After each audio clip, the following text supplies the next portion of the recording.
Hello, wonderful humans of Earth. This is Brainwave, also known as Jimmy Trip, or Jimmy Trip, also known as Brainwave. This is a very, very quick, hopefully very, very quick, and hopefully very, very brief sound design tutorial. So, the other night, I was at a campfire next to our house, and at the campfire, I decided to record the sound of the campfire. Go figure. So I brought my phone with me with a new recording app downloaded and installed called Tape It. It's actually incredible. The first week is free. I'm on my first week still of it being a free trial. It's incredible. The recording quality is incredible. Something about it just utilizes every single microphone that it can on your phone, and the way that I have no idea what it's actually doing. No clue. But whatever it's doing, it makes incredible spatial, it is objectively better recording quality than the standard iPhone microphone. That's the best way I can put it. So without further ado, before this drags on way too long, because I want this to be brief, I'm going to go over first how the original sound sounds. This is the original campfire sound. No processing. As you can see here, there was a tone or frequency, high-pitched frequency or tone, that was being emitted from the campfire. All the crackling going on with the campfire has something to do with the wood being wet or damp. And so the damp wood actually was the water causing this high-frequency, high-pitched tone to occur and be emitted from the campfire. Really, really crazy, really wacky. There were a lot of sound design possibilities with that just because of it. A lot of melodic possibilities just because of that. And so really liked what was happening with the campfire the other night. So much so enough to actually record that and get this sound. The original raw audio. But then I turned it into this sound.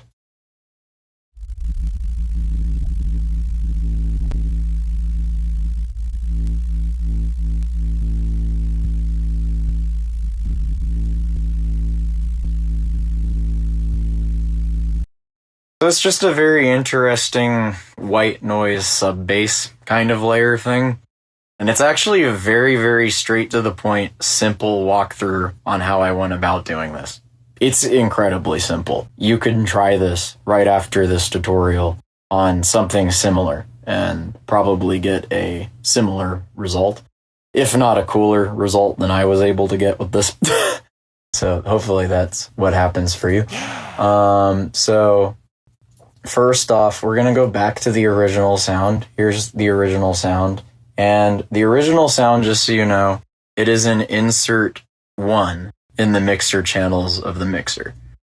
And the sub-bass that we get at the end was actually being processed through insert 2 in the mixer channels.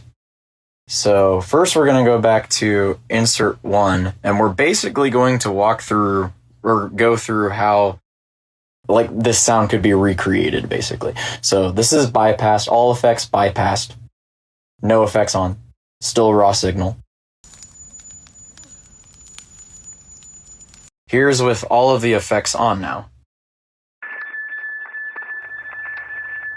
So with all of the effects on, even before it has been in the next phase of post-processing for the sub-bass kind of effect going on there with the super low frequency pitch, it has a lot of potential even just as it is with this to essentially be utilized in a way that it could actually be resampled, and you could make chords or you could make a lead melody with it. Something like that, you could do really cool resampling and resynthesis stuff just with how it sounds already with the first chain of processing happening. So really quickly here, I'm going to walk through how this was done. First, G-clip, which all G-clip is doing is it's catching peaks. It's just catching peaks. That's all it's doing. In fact, nothing's even being boosted. I have the clip percent at 6%. No gain is happening. No softness is being affected. Then I have Auburn Sounds Inner Pitch, which is likely to be my favorite free pitch shifting plugin that I have ever used in my life. It is that amazing. Just something that it does to the tone of the sound and how you can fine tune by the scent when you are tuning. Just so specific down to the scent of the fine tuning, which I really, really like. It's really, really nice. And here, what I have going on is between 200 hertz and like literally about 2,886 hertz, almost 3,000 hertz. I have a mid boost here on the spectrum with the EQ, where it is 6.2 dB or 6.2 decibels of additive boost happening there, just in that mid range, just to kind of get that accentuated a bit. Then I have some compression happening here. I really like Wave's H-Comp hybrid compressor. It's a very nice compressor, like the analog settings and everything, but I have analog turned off right now, so no analog is happening. Ratio is jacked all the way to 50, which is wild. That's like basically brick walling it. I mean, that's like you're getting into the territory of brick wall limiting at that point. So I have the ratio at like 50 over 0 or whatever, and then threshold's down at negative 32.2. Release time is at 48.9. Attack is at 20 milliseconds. And dry wet not being affected. It's just completely wet signal. There is no parallel or New York style compression happening here with this. And then output has been adjusted negative 10.7 decibels lower in order to gain stage.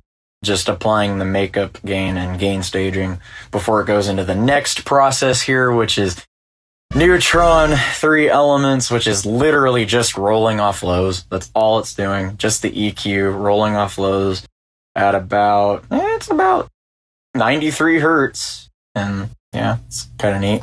And then we have kilohertz limiter, which is one of my favorite limiters because it just sounds so smooth. It is a smooth sounding limiter. It's incredible. And threshold is brought all the way down to negative 20 decibels. Release time is brought all the way down to 1 millisecond.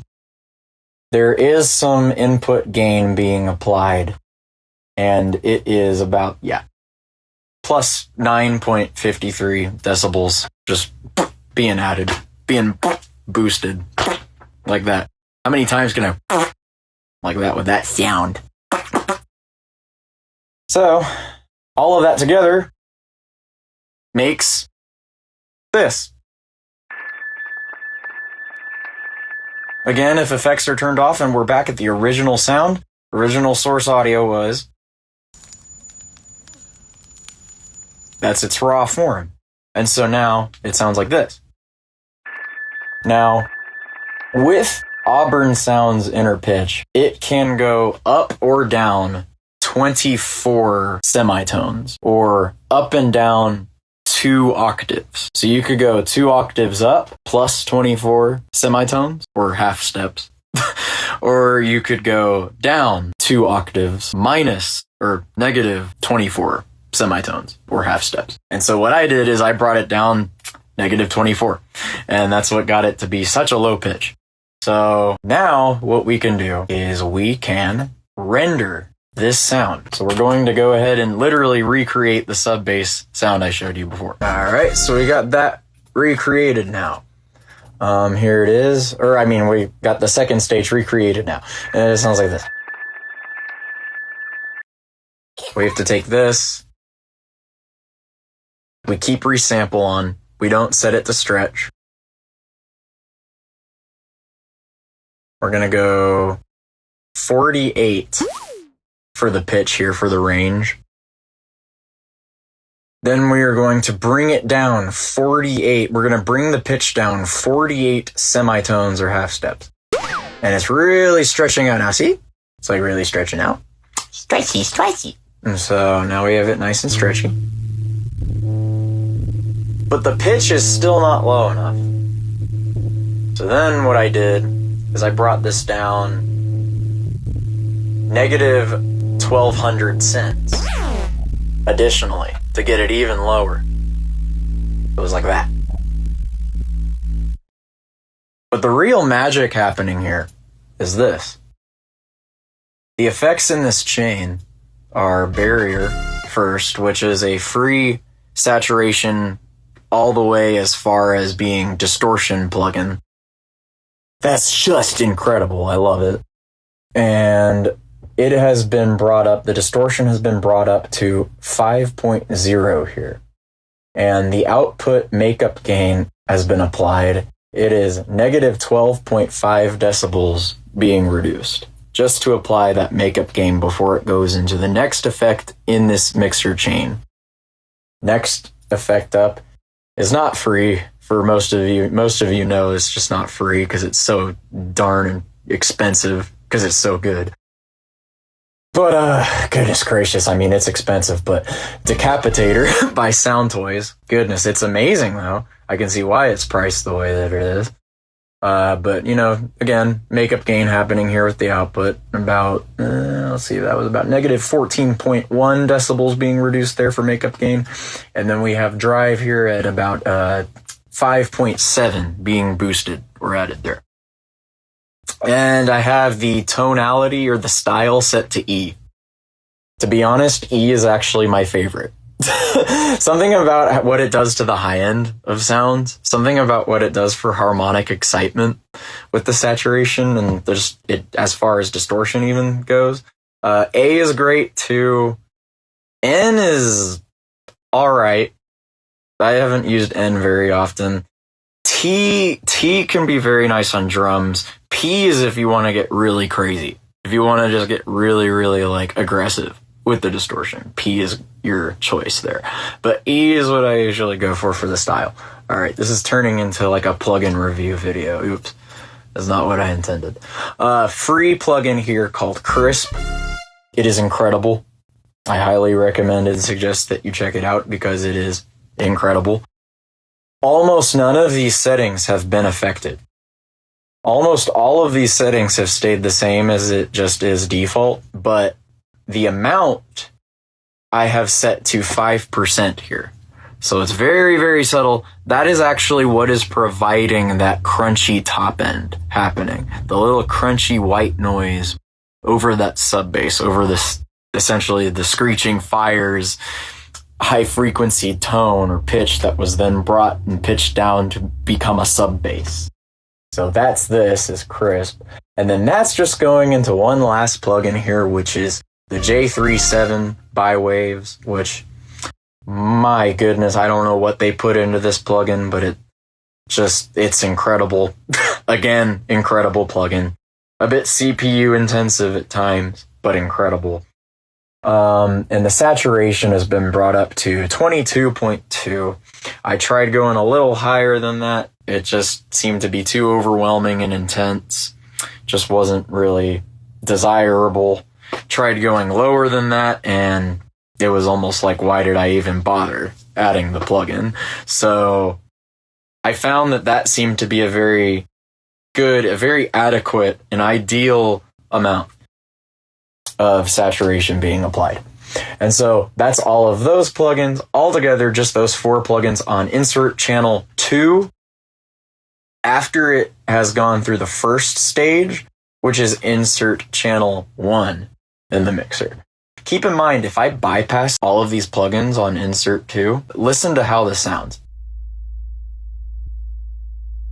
Right? It's just this sub bass, very low sub bass tone or frequency. It is essentially a sine waveform, just that low, with no additional top end harmonics or distortion or saturation or excitement happening whatsoever. If you were on phone speakers, you probably did not hear that just then. You would have to be on a good sound system with good, monitoring, probably good space that you're in, or headphones in order to probably have heard that just then. But after you add all those effects back in channel 2 here, or insert 2 here, Barrier, Decapitator, Crisp, and J37, Sounds like this. And then you can get really crazy with it if you want. Especially with the J37.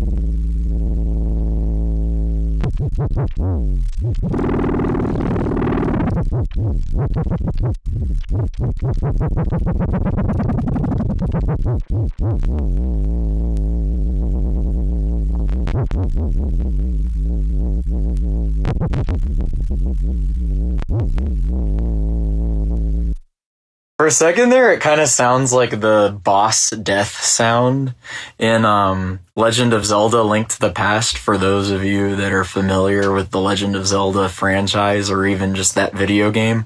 Maybe you grew up with it, maybe it's nostalgic for you. I know that it is certainly a nostalgic video game for me. Very, very much a part of my childhood. I will never forget that. You know, it's just that Super Nintendo Link to the Past game where you're fighting the bosses in the dungeon, and when the bosses die, that's their death sound. It's just like that. So it kind of started to get a little bit into that territory there for a second. But yeah, it's kind of magical what the depth and rate knobs actually do for the WoW settings here in the J37. I'm astounded by it. I am actually inspired by it and encouraged by it. So anyway, yes, try this, on, any sound you're thinking of that maybe starts with a high-pitched tone, high-pitched frequency, then is being brought down through, a couple stages of post-processing or a couple stages of rendering and then post-process, rendering and then post-process, etc., and see what you can get. See what you can achieve.